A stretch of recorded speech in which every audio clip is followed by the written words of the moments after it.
एक बार फिर मैं आपका होप इन फेथ वचन और प्रार्थना की सेवा में आपका स्वागत करता हूं और धन्यवाद देता हूं कि परमेश्वर ने प्रभु यीशु मसीह के नाम में मुझे ये अवसर दिया कि मैं आप तक फिर से एक बार इस परमेश्वर के वचन को बांट सकूं जो जीवित है। प्रिय भाई और बहनों, आज मैं आपके साथ एक बहुत ही महत्वपूर्ण प्रश्न बांटना चाहता हूँ। मुझसे बहुत से लोगों ने पूछा, जैसा कि आपने अपने जीवन में इस बात को सुना होगा कि कई प्रभु के सेवकों ने कहा कि परमेश्वर ने हमसे बात की। तो लोगों ने मुझसे एक प्रश्न किया, क्या परमेश्वर बात करता है? क्या हम परमेश्वर को सुन सकते हैं? हाँ, मैं आपको परमेश्वर के वचन से इससे कुछ भी बाहर नहीं बताऊंगा। आपको एक एक वचन जो इसमें लिखा है कि हम कैसे परमेश्वर की आवाज को सुन सकते हैं। जब पुराने नियम में हम देखते हैं छोटा बालक परमेश्वर की आवाज को सुन रहा है, तो क्या हम नहीं सुन सकते? सुन सकते हैं। सवाल ये उठता है कि हमारा समर्पण या परमेश्वर से हमारी घनिष्ठता, उससे एक आत्मा होना कितना जरूरी है।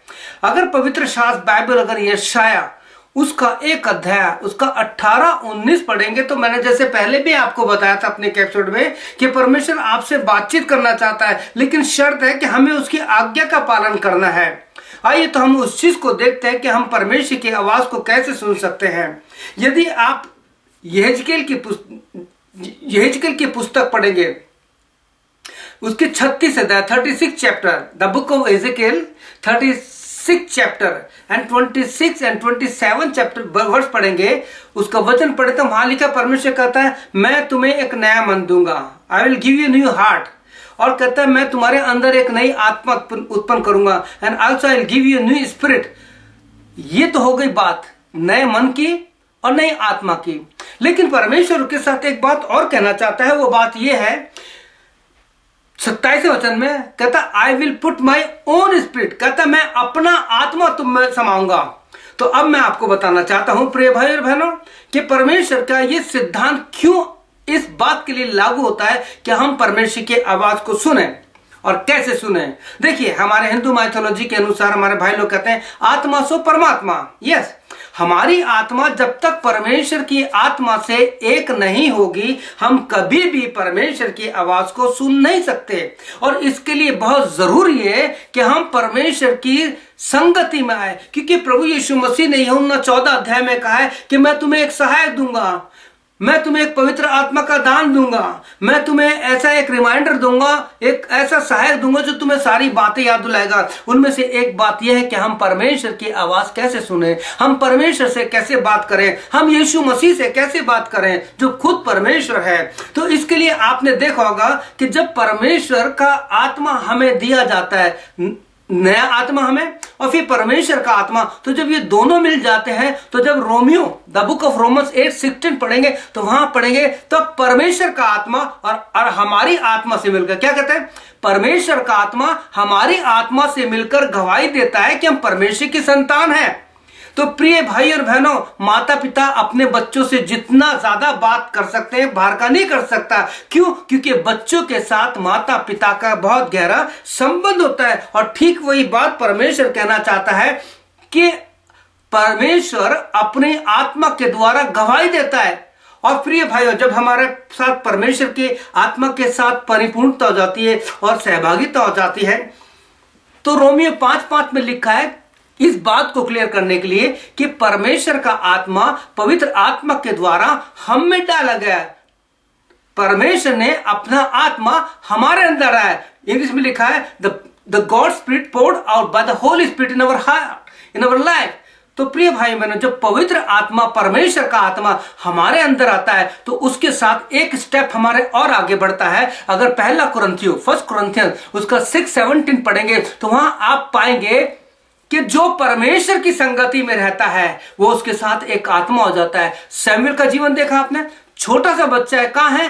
परमेश्वर के पवित्र स्थान में, पवित्र संदूक के पास, वो परमेश्वर की संगति में है। और हम देखते हैं कि किस प्रकार से उस वचन में परमेश्वर ने किस प्रकार से शमूएल से बात की, उसे पुकारा। एक बहुत सुंदर बात है इसमें कि एली परमेश्वर को जानता था, लेकिन शमूएल नहीं जानता था। और किस प्रकार से परमेश्वर ने उस बच्चे पर अपना आत्मा उड़ेला। और परमेश्वर चाहता है कि प्रभु यीशु ने कहा कि इन बच्चों के समान ही जब तक हम नहीं बनेंगे, ना तो हम परमेश्वर की आवाज को सुन सकते हैं और ना ही हम स्वर्ग के राज के वारिस हो सकते हैं। एक बात और बताना चाहता हूं आपको, पहला कुरिन्थियों 1 Corinthians 6:17 पढ़ा था हमने और देखा था कि जो परमेश्वर की संगति में रहता है, परमेश्वर की संगति में रहता है, उसे एक आत्मा जाता है। अब इसके बाद हम एक और देखते हैं बात, दूसरा कुरिन्थियों उसका 6 अध्याय 16, 17, 18। परमेश्वर कहता है मैं उनमें वास करूंगा, उनमें चला फिरा करूंगा, शर्त यह कि तुम में से बीच में से निकलो। आज प्रभु के सेवकों ने संसार के लोगों से इतना घनिष्ठ संबंध बना लिया है कि अपने प्रोजेक्ट को पास करने के लिए, अपने आप को बड़ा दिखाने के लिए, जब तक वो संसार के बड़े लोगों से नहीं मिलेंगे वो सोचते हैं हमारी सेवा आगे नहीं बढ़ेगी। अगर पहला कुरिन्थियों 15 अध्याय पढ़ेंगे तो पौलुस कहता है मैंने परिश्रम किया, किसके लिए? आत्माओं के लिए। आत्मा में जब तक पवित्र आत्मा हमें नहीं मिलेगा, क्योंकि परमेश्वर झूठा नहीं है। अगर आप प्रेरितों काम 2:17 पढ़ेंगे तो परमेश्वर ने लिखा कि अंत के दिनों में मैं सब पे अपना आत्मा डालूंगा। लेकिन सवाल ये उठता है हमें मत्ती 7:7 के अनुसार मांगना तो है ना।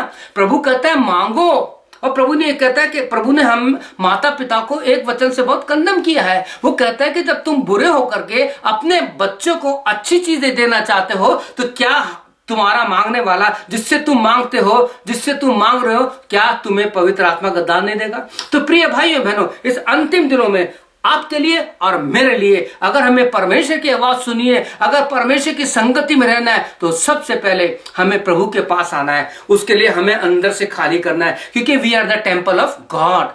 The God's Spirit is dwell in you and me, and we have to make ourselves holy, because 1 Peter 1:15 says, "Be holy because I am holy." पहला पत्रस का 5 अध्याय उसका 15-16 पढ़ेंगे तो वहां लिखा है तुम सारे चाल चल में पवित्र बनो, क्योंकि लिखा पवित्र बनो, मैं पवित्र हूं। परमेश्वर पवित्र है, इसलिए परमेश्वर के आत्मा को पवित्र आत्मा कहा गया है। इसलिए प्रभु परमेश्वर ने यहेजकेल की पुस्तक में कहा है कि मैं तुम्हें एक नया मन दूंगा, पाप से दूषित हटा करके एक नया मन दूंगा। तुम्हारे अंदर से वो पत्थर का हृदय, यानी पाप के कारण इतना कठोर हो गया है कि हमें कुछ सूझता नहीं है, कहता उसको निकाल दूंगा और तुम्हें एक नई आत्मा दूंगा।